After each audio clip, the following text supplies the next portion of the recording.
I have had lots and lots of phone calls over my career as an attorney, and a lot of people don't want to hire attorneys because they think that immediately their case is going to court. Now, I get it. Well, first of all, let me answer that. No, it's not. But I get the concern, I get the fear. I married an extraordinarily brilliant, wonderful woman who has told me when she got married to me, knowing that I was an attorney, and she told me this a lot before that she hates lawyers and she hates court, she hates judges. She just emotionally just does not want to be involved in that process. So I get it. But you you are the boss. You get to decide if you go to court, not the lawyer.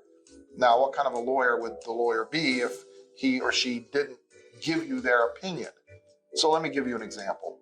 The routine injury case, we're not going to court until we make a decision together, you and me, you the client, me the lawyer, that it's necessary and appropriate to do that to get the appropriate amount of compensation.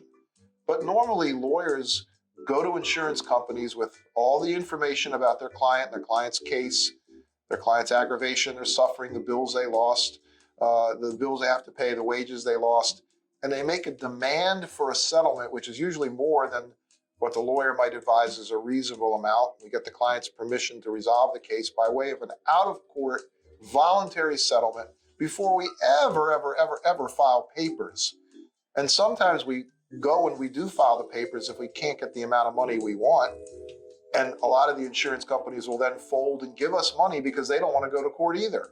But sometimes, yes, we do end up going to court, which means nervous time for a lot of people, don't want to do it. The insurance companies don't want to go to court either. They hire lawyers, and their lawyers just sit there and process papers. So it's a aggravation, it's a pain in the behind, and it's highly unlikely.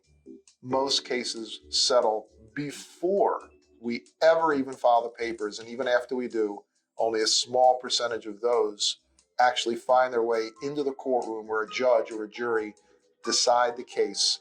And again, always the client is in control. You are the boss.